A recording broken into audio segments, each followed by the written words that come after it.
Hey,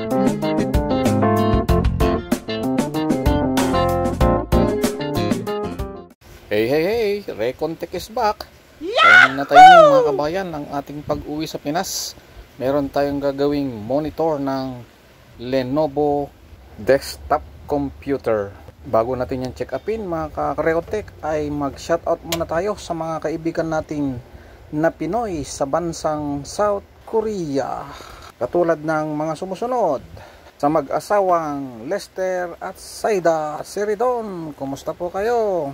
Kay Bro Charlon, kay Brother JP, kay Brother Denver, kay Bro Samir, kay Bro Alan, kay Bro Ian, kay Bro Sunny Malilom, at syempre sa artistahing si Bro Lloyd Arman Reyes. Kumusta kayo lahat mga brad? Sa pagpapatuloy, so ayan, ating bubuhayin ang kanyang power supply sa ilalim. At siyempre, pagka nabuhay na yan ay dapat pag switch on natin dito sa may monitor banda ay may makikita tayo na light indicator na ibig sabihin okay ang power supply. Pero sa ngayon mga ka-Recontech ay wala tayong makikita. Kaya halina kayo at ating gagawin ito. So ayan mga ka-Recontech, ang ating gagawin dito ay sisikwatin natin yung gilid na dito ay may mga clip sa mga gilid-gilid. Maging ingat lang kayo kasi medyo may kalutungan na ang panel na to. Pero ang ginagawa ni Recontech ay kumukuha siya ng something na plastic na medyo matigas at isisiksik mo sa gilid. Pero gusto ko rin naman ipakita sa inyo kung paano yung ginagawa ko. Para pag kayo na ay maging aware po kayo kung paano baklasin ang frame cover ng monitor. So ganun lang po. At pagkatapos niyan ay kukuha ka rin ng ibang bagay na paningit para unti-unti mong matutuklap yung cover. May mga clip po yan sa gilid-gilid eh. Although hindi nyo na siguro masyadong maririnig pagka lumalagitik. Ayan po ngumanga na yung ibang part, ibang portion. Ganyan. Unti-untiin nyo lang po hanggang sa palibot. Ayan yan. Sisikwat lang po na ganon. Kasi may mga part po dyan na parang lock sa mga gilid-gilid. Ayan isisingit mo lang yan. Yan, igaganon mo lang. Sikwat. Yan. Yan. Ganon lang po. Para unti-unti pong mabubuksan. Ingatan lang po na huwag tuunan yung kanyang monitor.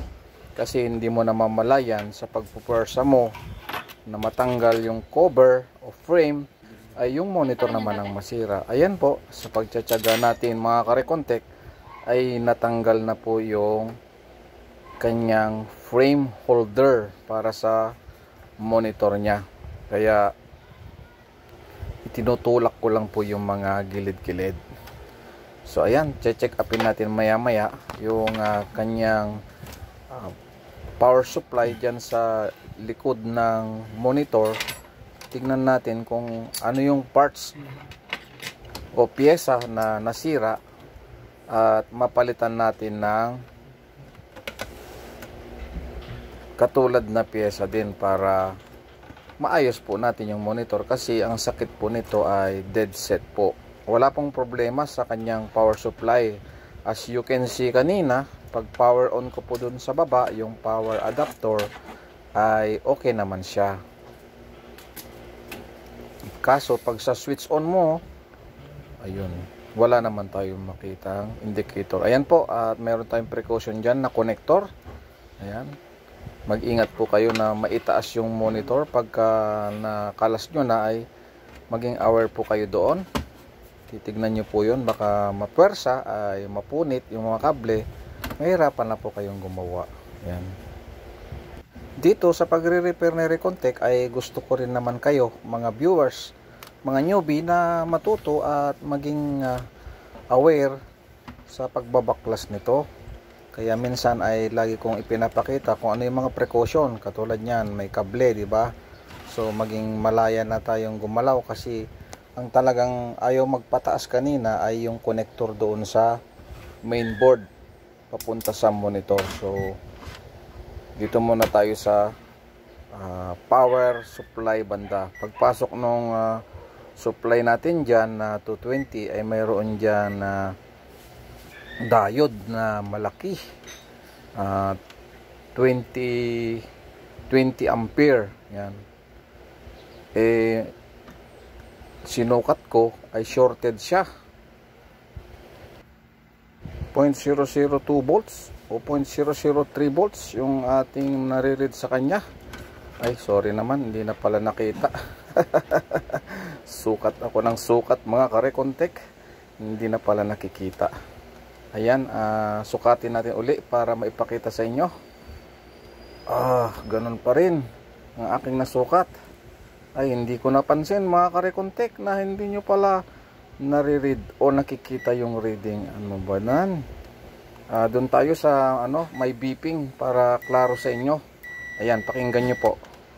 Dito, pagka tumunog siya ay siyempre shorted. Kahit balitatin natin yung probe ay shorted pa rin. So, positive po na may problema po yung diode na malaki dito. Ayan.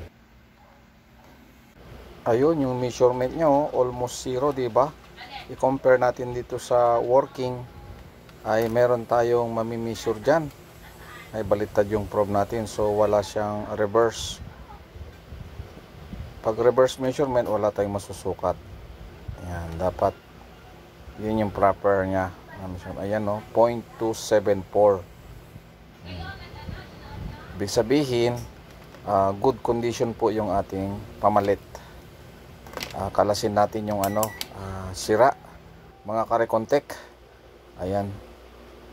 Tabayanan nyo po kung paano natin maayos ang dead set na monitor na ito. Lenovo.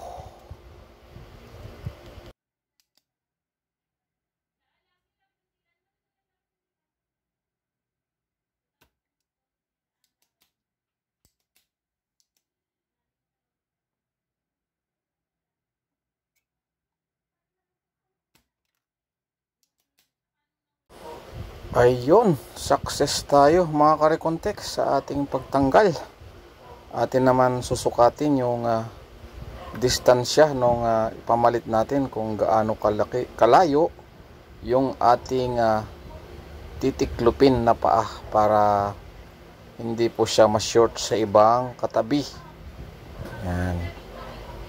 Ihinang natin syempre para hindi siya malaglag sa katagalan. Yan, sukatin natin uli.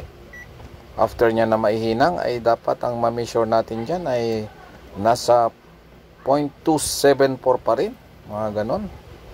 Pero bago yan ay tinitignan ko muna kung may shorting along the board, yung mga excess ba ng tingga.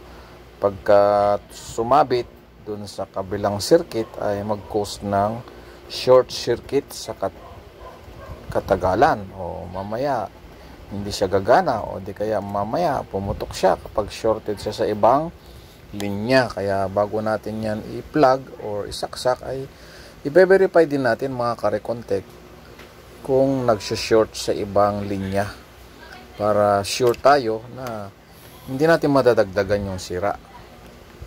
Okay.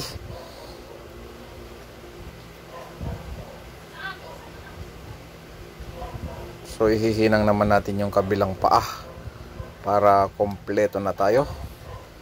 Abang-abang mga karekontek sa ating pagtetesting. Kunting tiyaga lang ang panonood nyo dito dahil maigsi lang naman yung ating video. Ayan, sinukat ko ulit. At ayun, mayroon lang konting nabawas. Doon sa 0.274 ay naging 0.222 na lang. Pero OS pa rin yun kasi nakakabit na siya sa circuit.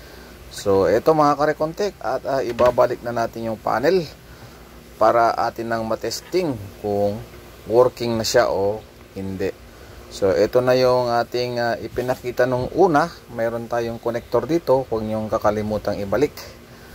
Para, baka isipin nyo na, bakit ayaw naman mag power on? Yung pala, hindi naman pala naka-plug in yung inyong connector doon sa output ng power supply ng monitor. So yung nakapatong dyan mga yun, no? may indicator na at nag-flash na yung model ng panel o monitor. Lenovo. Ayos. Mga karekontek, success yung ating ginawa. Yahoo! Pinatay ko muna yung ilaw para mas klaro sa inyo. Ayan yung indicator, oh. Kulay pula na kanina ay wala, di ba?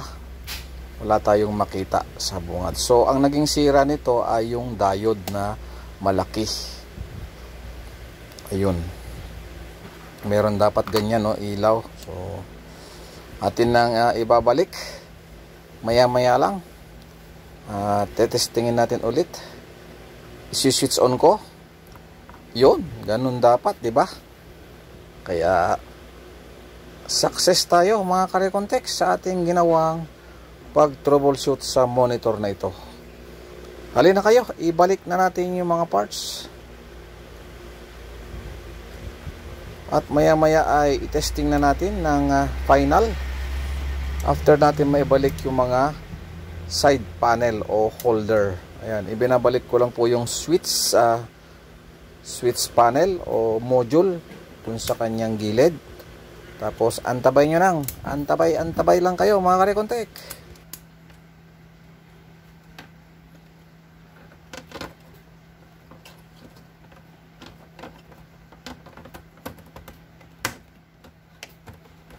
Ayun mga karekontek, pagka nilalak nyo yan ay meron kayong maririnig na lagatak na ito ay ibig sabihin ay naglalak na siya. Diba? Ayan. Ayun, oh. Narinig nyo ba yun? Yun. Sige, dyan lang muna kayo at ating tetestingin. Ayan, nakabuhay na ang ating power adapter. Tapos buhayin natin yung PC. Ayan, nag-power on na siya. Tapos dito sa monitor naman, pindutin natin yung power on switch. Ayun, Lenovo. Yahoo! Tapos mag-i-initialize yan mga karekontek. Ayan na. Habang nagre-read yung pinaka-computer niya, ayun, kita nyo naman, nagbe-blank yung kanyang line doon. Tapos yun, lumabas na ang Windows. Nag-i-initialize. Pero ang talagang sira nito mga karekontek ay monitor lang. Wala tayong pakialam o wala naman kinalaman doon sa mismong computer o PC. Ayan na po. September 15. Yan ang araw ng aking pagdating dito sa Pilipinas. At meron na tayo agad ginawa na nakaabang pala sa atin. Maraming salamat sa inyo mga karekontek.